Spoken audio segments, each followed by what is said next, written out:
আপনারা প্রত্যেকেই জানেন এই মুহূর্তে অন্নপূর্ণা যোজনার স্ট্যাটাস দেখা যাচ্ছে। আপনারা social registry dot WB dot government dot in এই অফিসিয়াল ওয়েবসাইটে গিয়ে লগ ইন করে আপনি যে নাম্বার দিয়ে ফর্ম ফিল আপ করেছেন সেই নাম্বার দিয়ে লগ ইন করলেই কিন্তু আপনি আপনার স্ট্যাটাস দেখতে পারবেন। তো এখানে মূলত 3টি থেকে 4টি স্ট্যাটাস দেখা যাচ্ছে।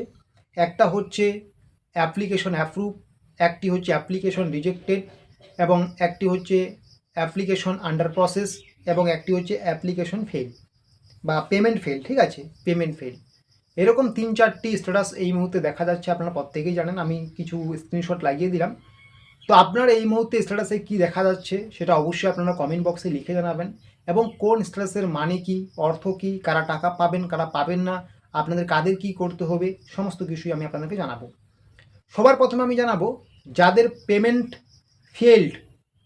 ফেল দেখাচ্ছে, অন স্ক্রিন দেখতেই পাচ্ছেন, আপনাদের কিন্তু ব্যাংকের সমস্যার জন্য টাকাটা ঢুকেনি।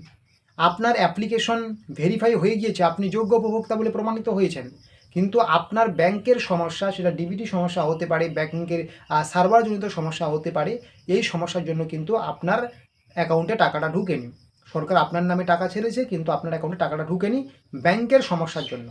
পরবর্তীতে সরকার যখন আবার পুনরায় টাকা ছাড়বে, আপনার ওই ব্যাংকের ইস্যু যদি ঠিকঠাক করে নেন, যদি ডিবিটি লিঙ্ক না থাকে ডিবিটি লিঙ্ক করে নেন, বা ওই মুহূর্তে যদি সার্ভার ইস্যু না থাকে, তাহলে কিন্তু অবশ্যই আপনি পেমেন্টটা পেয়ে যাবেন। এটা চিন্তার কোনো বিষয় নেই।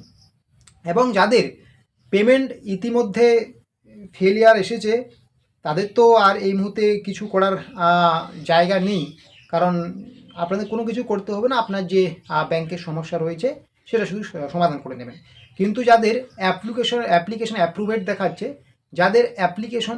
দেখাচ্ছে, আপনাদের কিন্তু সমস্ত কিছু ঠিকঠাক আছে, এবং আপনাদের টাকা কিন্তু ঢুকেও গেছে। অ্যাপ্লিকেশন অ্যাপ্রুভ দেখার পরে যদি আপনার টাকা এখনও না ঢুকে, তো 2-1 দিন অপেক্ষা করুন, আপনি কিন্তু টাকা পেয়ে যাবেন।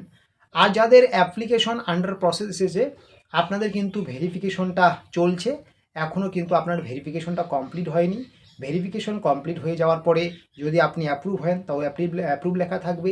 যদি আপনার রিজেক্টেড হয়ে যায়, রিজেক্ট লেখা থাকবে। ঠিক আছে, এবং আপনার যদি পেমেন্ট ফেল হয়, তো সেটা পরবর্তীতে পেমেন্ট ফেল লেখা থাকবে। ঠিক আছে, তো আপনার কিন্তু এখনও আন্ডার প্রসেসিং অর্থাৎ যাচাই বাছাই প্রক্রিয়ার মধ্যে রয়েছে। ঠিক আছে, আপনার এই মুহূর্তে কিছু করতে হবে না। এবং যাদের রিজেক্টেড হয়ে গিয়েছে, আপনাদের ফর্মটি কিন্তু বাতিল হয়ে গিয়েছে। আপনি ফর্ম জমা দেওয়ার সময় যে তথ্যগুলো দিয়েছেন, সেই তথ্যগুলো ভুল প্রমাণিত হয়েছে। ইচ্ছাকৃত বা অনিচ্ছাকৃতভাবে আপনি কিছু ভুল তথ্য দিয়েছেন, সেই ভুল তথ্যগুলোর জন্য আপনার ফর্মটি রিজেক্ট হয়ে গিয়েছে।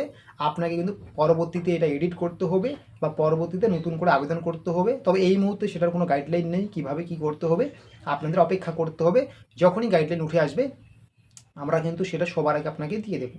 তো এইরকমই আর ছোটো বড়ো তথ্য বা আপডেটসগুলো পাওয়ার জন্য অবশ্যই আপনারা আমাদের ডিজিটাল এক্সপ্রেস অফিসিয়াল চ্যানেলটিকে সাবস্ক্রাইব করে নেবেন, এবং আপনাদেরকে নিয়ে আমাদের যে digital express official Facebook page রয়েছে, অবশ্যই আপনারা সেখানে যুক্ত হয়ে যাবেন। ভিডিও ডেসক্রিপশন বক্সে আমরা লিঙ্ক দিয়েছি।